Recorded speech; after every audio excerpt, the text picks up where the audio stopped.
नमस्कार मित्रांनो, आज आपण आलेलो आहोत कार्तिकी एकादशी निमित्त पंढरपूरला या ठिकाणी आलेलो आहोत। सध्या मी आहे पंढरपूरच्या चंद्रभागेच्या वाळवंटामध्ये। अनेक दिंड्या या ठिकाणी पाहायला मिळत आहेत। दिंड्या आलेल्या आहेत। अनेक भाविक चंद्रभागेमध्ये आपलं पवित्र स्नान करत आहेत, पुंडलिकाचं दर्शन घेत आहेत।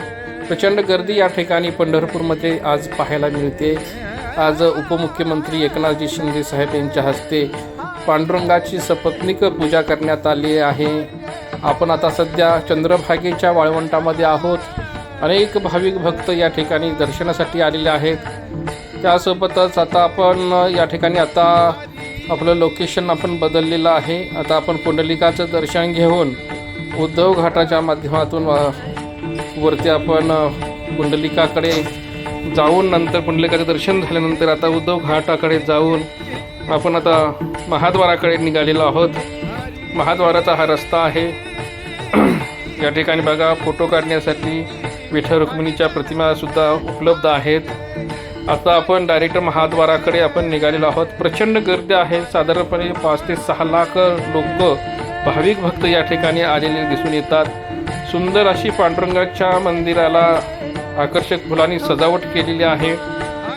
तसंच जर तुम्ही पाहिलं तर पुलावरती पंढरपूर सोलापूर जो पूल आहे चंद्रभागेचा, त्याच्यावरती सुद्धा अतिशय देखण्या स्वरूपामध्ये विद्युत रोषणाई या ठिकाणी केलेली आहे। तुम्ही पाहू शकता पंढरपूरमध्ये येणारे अनेक रस्ते आहेत, ते रस्तेसुद्धा त्या ठिकाणी तुम्हाला असे विद्युत रोषणाईनं दिसतील।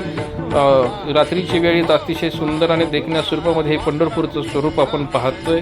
तुम्हीही पाहू शकता।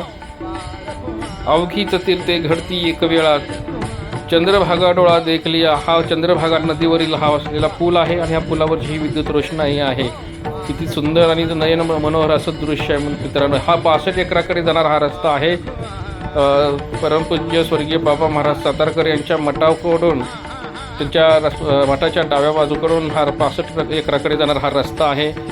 जय जय रामकृष्ण हरी।